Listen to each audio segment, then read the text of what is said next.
and I'm going to stand back here and keep my mouth shut until you say go. Go. Okay, see, that's what I mean. 10 years ago, the National State Teachers of the Year organization decided to... It's hard to believe it was 10 years ago. I can remember it clearly because you had just turned 30 and I had just turned 35. And Worked hard. well, you look good. I look like I was rode pretty hard the last 10 years.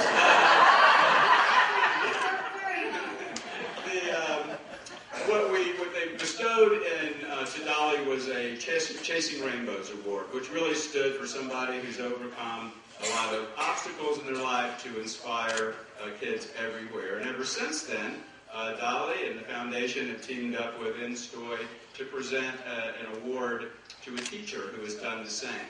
And so this year, the 10th anniversary, is a wonderful lady who, believe it or not, this process did not know what was happening with our visually impaired partnership with the American Printing House for the Blind. And they chose a teacher named Marge West, who is from Colorado. And she overcame her own visual problems at a time when it was starting to become difficult for her. She thought she may even lose her position as a first grade teacher. But she overcame that and continued to inspire hundreds, if not thousands, of little boys and girls and allowed them to pursue their own dream. And you know, they often say that there are people who may not see well, but have crystal clear vision. And she is that person. So ladies and gentlemen, the 2011 Chasing Rainbows winner, Marge West. Yeah!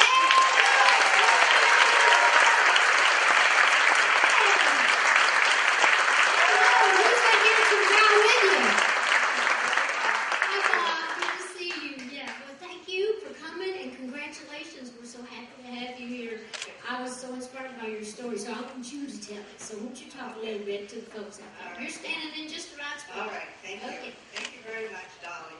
Thanks for all you do for kids and for literacy, for education, and for your part in this award, teacher recognition program. And also to David, to the Dollywood Foundation. I also need to do some other thank yous. Thanks to the National State Teachers of the Year Association organization, and in particular the selection committee. I'm extremely humbled to be included in this group of outstanding educators who are previous recipients of this award. So thanks to them. I need to recognize my brother, Bob Wilson, and his wife Karen, who are here from Williamsburg, Virginia. Bob is my escort. Hey, Bob! Yes, and my daughter Michelle Weeks is here from the Denver area. So thanks for your love and support of me all this time. And my good friend Barb Taylor, who the teachers here know because Barb has been my sighted guide at several of the previous InStoy conferences through the years. And in fact, Barb did present a workshop at the Boys and Girls Club Wednesday here as part of our service project. So thanks to Barb. I need to mention a person back home, Rosie Hughes, who is the lady who nominated me for this award. And she's not only a good friend, but she's the parent of two of my former students. So thanks to Rosie. And finally then to my students, all my students. I wouldn't be standing here today if it weren't for them. So a lot of credit goes to my students. I often learn more from them than they ever did from me. My life certainly has not turned out the way I had expected. It seems that God had a different plan and purpose for my life than what I had envisioned. And while I cannot say at this point that I'm grateful for my eye disease, which is retinitis pigmentosa, a progressive, inherited, incurable, untreatable disease at this point, which leads to blindness, I can say that I'm grateful for the blessings and the opportunities which have resulted from my story. I do not want to be defined as the blind teacher, and I hope I'm not.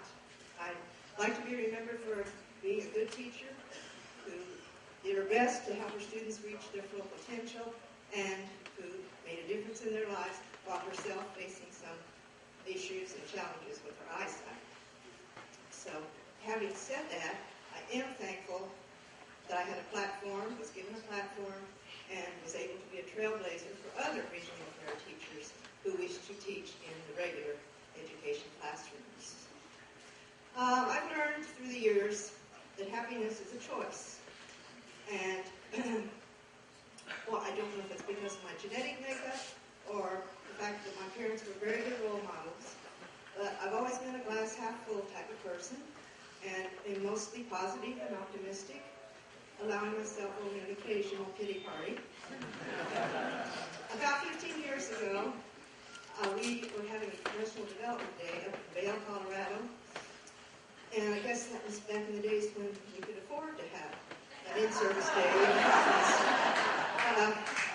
I'm from Jefferson County Schools, the largest school district in Colorado, and this year and for the next 3 years, we're facing $40 million in budget cuts in each of those 3 years. So it's a pretty bleak picture for students and teachers in my school district. But at any rate, there was this motivational speaker. He was speaking on the subject of humor in the classroom and in the workplace, which is vitally important, as probably most of you know. But I remember him offering a philosophy of life that has sort of stuck with me. In fact, I have it posted on my bulletin board at home. Maybe you've heard it, because I think I heard some of the words in a country western song just the other day. So, but it goes like this: work like you don't need the money, love like you've never been hurt, and dance like nobody's watching. And that is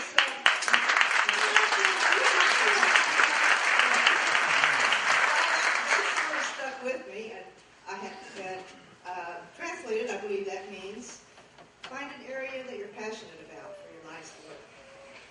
It'll bring you great satisfaction and contentment. Love unconditionally, which is sometimes difficult, but something we can strive for. And celebrate life. Have some fun and enjoy yourself along this short journey we have. So, dance like nobody's watching. You elementary teachers in the audience, and perhaps the rest of you will remember from your school days, the little song and finger play, the Eensy Weensy Spider. I know it takes great courage to sing in front of Dolly Parton when you're not singing. But my first graders didn't know that I couldn't sing. So we used to do this little ditty in between activities, stretch breaks and that kind of thing. And I'm going to sing it for you today. Dolly can help me. You people who know it can help me. And I'll need my hands free. And it goes like this. The eensy weensy spider went up the water spout. Down came the rain and washed the spider out. Out came the sun and dried up all the rain. And the eensy weensy spider went up the spout again. Oh, very good.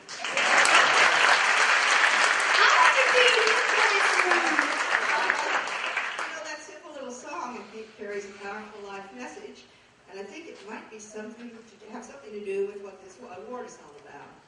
Because as we're all out there climbing that water spout, trying to be successful and productive, the clouds and the rainstorms of life are bound to come, wash us out, make us fall down to the ground, flat on our face, and we may be there for a while.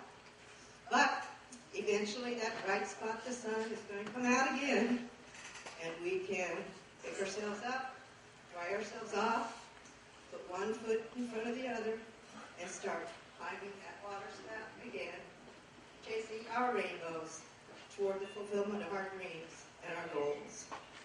So regardless of your circumstances, I believe that we can all find a way to learn without limits, to care without constraint, to achieve and succeed with dignity, and to serve with love. So don't ever let your dreams and your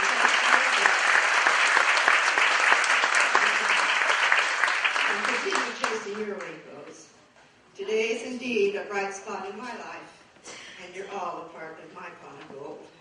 Thank you very much.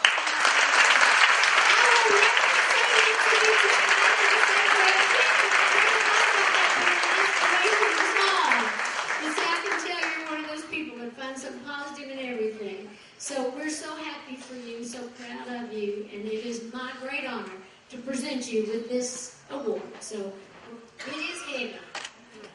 I'm going to hand it to you and let you worry about that.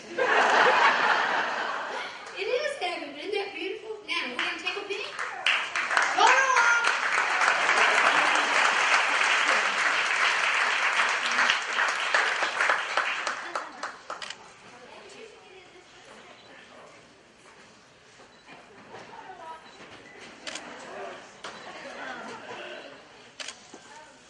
Margie, we thank you so much. We appreciate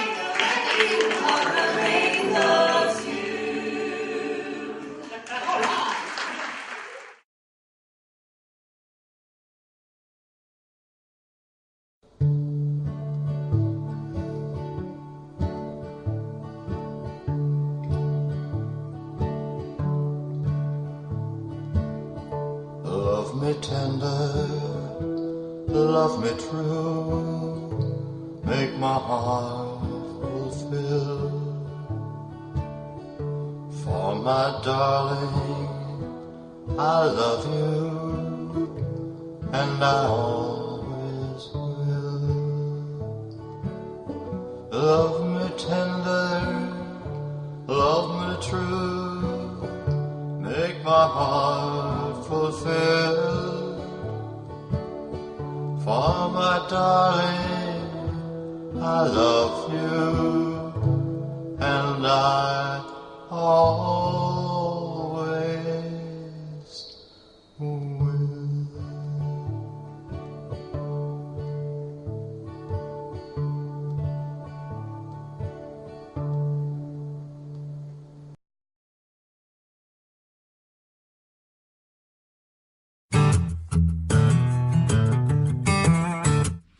Hey, Mark Connors, how are you? Fantastic. Ira, how you doing, man? Doing great. Welcome back to the Sound Kitchen. Hey, everybody. Welcome to Road Stars of Country. I'm Mark Connors. Welcome to the beautiful Sound Kitchen recording studio located in Franklin, Tennessee. Now, some of the biggest stars in the world record in this facility. Why? Let's ask one of country music legend's biggest superstars why she records at the Sound Kitchen recording studio. Are you ready? Please welcome the incredibly talented and beautiful, one of my favorites, Dolly Parton. First of all, I love the name. It's like, yeah, you always feel like you got too much on your plate, so why not come to the Sound Kitchen to sing? But it's like where you mix things all together. I think it's a wonderful name, but it's a great facility. They have great sounds, top of the line equipment. Now, this is an incredible place, I'll tell you what. Brand new kitchen here. We have really cool parties in here. Ira and Val Blonder, the owners of the facility, they throw some incredible events in here. But it's wonderful in the fact that they have these wonderful kitchens where you actually can come in and, after you've beat your head, down for a few hours, you can actually go in and actually cook a meal. We have people here that cook, and you can order things, and so it's just a wonderful sound. You got to go first on the sound, but it's a wonderful atmosphere. The people that run this place are top-notch, quality, very professional. I love working at the Sound Kitchen. The people here are terrific. The studios are fantastic. Everybody treats you great, and it's just a great place. And I've got my name on one of their plates. Have you autographed one of their plates hanging on the wall? I have had the honor of putting a plate on the wall, yes. They broke my first one. I had to do a second one. They really did. They came down and they said, "We broke your plate. Would you sign another one?" I said, "No, I will not." But of course I did. Well, I'm just here at the Sound Kitchen doing a new CD called Better Day, and I'm working with Kent Wells, who's my musical director on the road for the last 20-some years, and my producer too. So we've got a new CD coming out in early summer, and we're going to go on tour and go to Europe and do some American touring. And, oh, really? Yeah, Europe, and we're going to Australia too to promote it. So it's called our Better Day Tour. So we're excited about it. Well, actually, yeah, the Grammys, they're in February. They're presenting me with a Lifetime Achievement Award.